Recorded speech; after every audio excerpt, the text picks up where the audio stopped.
This is Jonathan Ayer, Fifth Pro Boxing Fans, joined by Dean Whyte ahead of his show tomorrow night at the Tolworth Recreation Centre. Black Box Global are back, Dean. First of all, tell if people want to still get down to the show, tell them where they can get tickets. You can pay on the door. So look, it's down in the Tolworth Recreation Centre, which is in Surbiton, postcode KT6 7LS. So yeah, get down there if you want a good Saturday afternoon, evening of boxing, entertainment. It's going to be good. We've got a stacked card. We've got 11 fights. We had 12 actually, but then I think one of them is off for some political reasons. But we've got 11 fights, good fights. It's going to be good. We've been busy the last couple of weeks, so I'm happy it's all got done. All the fights got matched. All the hard work's paid off. And if people can't get down there but want to watch from home, can they do that? I think we're going to be streaming. It's going to be streaming on the Black Box Global YouTube, so check out that, and I think the links will be out tonight and tomorrow. I think we're doing something with, is it Seconds Out maybe, so as well. So yeah, there'll be a few links to watch it. So yeah, you know what I mean, if you can't get down there, check out the stream and you'll see what's up. So who should people look out for? Obviously you got the return of John Harding on the bill. People know him obviously. Alfie Clegg's a very good talent that was on your first show. So yeah, talk us through the card a bit. So we've got Alfie Porter, obviously he's the heavyweight, 2-0, 2 KOs. He's back tomorrow night trying to make that 3-0, 3 KOs.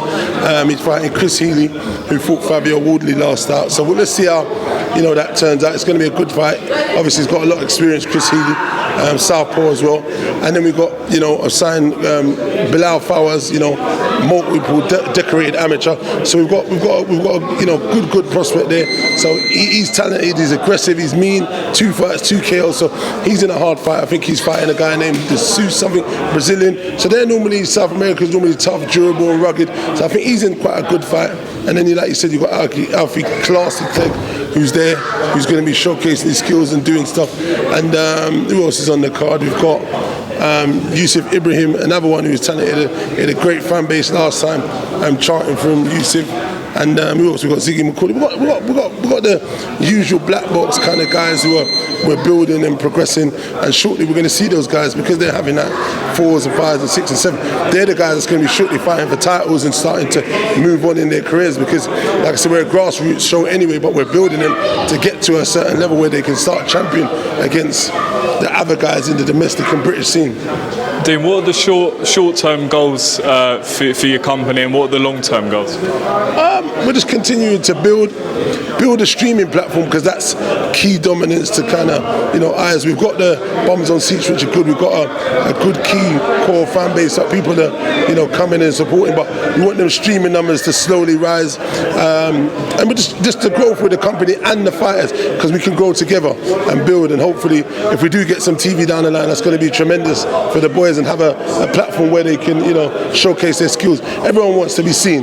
No one wants us to be in obscurity and not being heard and seen. So slowly, surely, I think that is the goal for us, to build the infrastructure, a solid one. And I think we're doing that, because this is going to be like our 5th show. This is our 4th by ourselves, and I did a co-promotion. So this is our 5th. And then I think in December we're possibly doing a joint one again. So we're still quite active. But yeah, just continue the growth of what we're doing, and then kind of get some years and experience under our belt, because we're the babies in this thing at the minute, because there's a lot of guys who have been in the promotional game for a long time. But like I said, we're coming with new ideas, new inventions. We're changing the diversity in the culture of the sport and bringing a lot more mixture, because at the minute, with boxing, everything's, you got the KSI kind of boxing, which is, listen, those numbers those boys are doing are insane. And then you've got like the culture of footballers coming to the boxing and basketball, and everyone's mixing, merging, and people who listen to certain musicians are coming to boxing. So we're trying to get that culture and the cosmopolitanness of the UK all together in a cauldron, and bring it all together and make it just a nice, enjoying night for everyone to come out and have a good time with their families. And how much are you enjoying sort of the promoter life? Listen, I love boxing, so anything boxing, I'm always kind of thrilled. It is quite challenging at times. It's trying, it's challenging, but I love it. Like the headaches or the minimal sleep, but it's all worth it, because I can see at what I'm building. I can see the legacy at you know, what's going to be there at the end, you know, and I get a lot of, you know, comforting messages from fans and people saying, you know, you're doing a tremendous job. I've been to your shows, the quality, the atmosphere is amazing. So those kind of things spur me on to continue to want to be great and continue to do good things. So yeah, I'm just relishing it at the minute, but sometimes it is trying, I'm not going to lie. And it is your birthday weekend as well, so I forgot to say happy birthday. My birthday was yesterday. Yeah. 44 years young, we're trying to live it, and it's all good. Tomorrow we'll be, you know, having a drink and celebrating while we watch some fantastic fights. But one thing you said in that birthday post was you want to create a legacy. Just explain what you meant by that. I mean, you know, for the Black Box family, not just myself. So I want to leave something behind that people can work in an environment and say, you know, coming from wherever you come from, whichever demographic you come from, that you can build and learn and progress something, and it be left behind when I'm gone. Like you got Matchroom. Obviously, it was first. My friend, my brain's going blank, says Eddie Hearn and his dad, Barry. So Barry left a legacy for Eddie.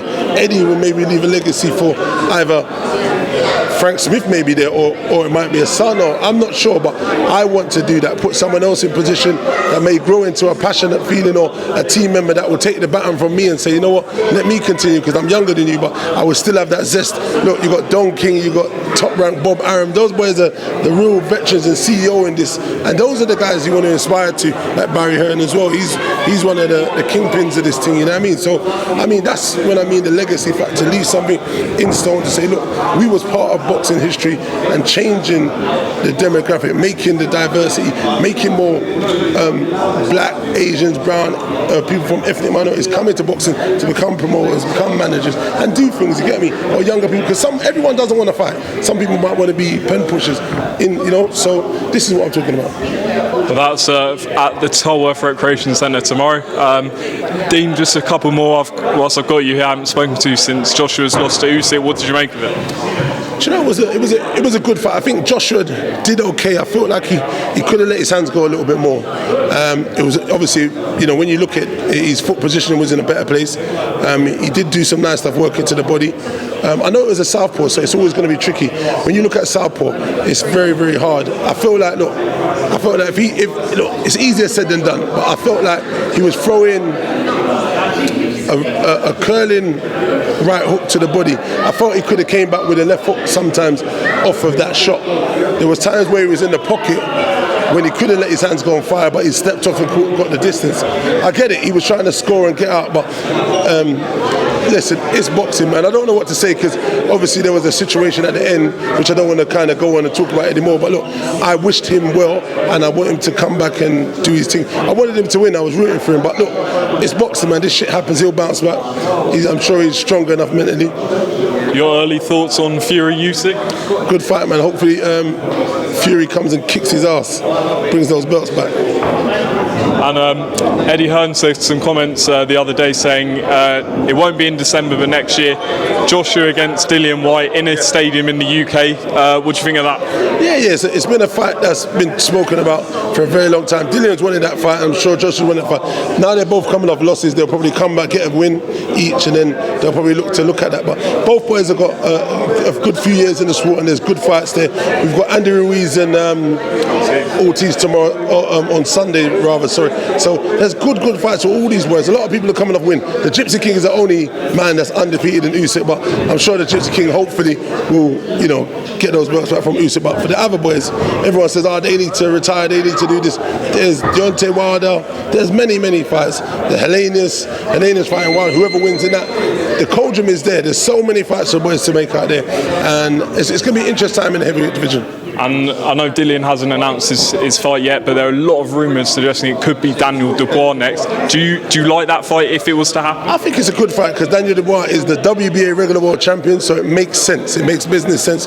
You get back straight into title contention if you are the WBA regular champion, and it's good business. It makes sense. He's a very dangerous guy. He's got big punch, got good jab, big right hand. Dillian just needs to take the weapons away what Daniel Dubois has and punish him, and do what he this. Dillian's got all the experience in the world. Obviously, he just needs to make sure he never overlooks anyone. But sometimes it easily happens in boxing because he feels like he's the bigger, the better, stronger, the more experienced. Sometimes you can take your eye off the prize. Looking at the Joshua fight, we've seen it many times in boxing. As long as he doesn't do that, he'll be A-OK.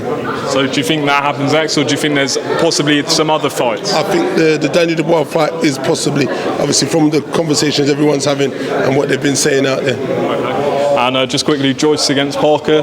What's your thoughts? Nice fight. I like that fight. Joyce is a big, tough old bruiser boy, and then you've got a smaller guy who's faster and a former world champion in Parker. I like Parker. I like both guys. I'm not even sure that one. That was a very hard one because I don't see Parker knocking out Joyce. But the juggernaut, one thing we know, he is fit for 12 rounds, and Parker does tend to dwindle in the later rounds, so he better not do that against Joyce. So it's going to be interesting. I might be in Vegas that day, so I don't know what's going to be happening. Are you going to the Canelo fight? Yeah, should be going to Canelo and Triple G, yeah. How do you see that one going? I'm going to be rooting for the younger man, Canelo, man, because I don't know what the Chinese guy's name was at Triple G fought, but he was taking an absolute pasting against that guy, so I don't know if the age is catching up with him. You know what I'm saying? So let's see what happens, man. It's interesting times. Yeah. Well, the weigh-in's about to start. Obviously, your show tomorrow night. Tune in, and Dean Whyte, appreciate your time. Thanks very much.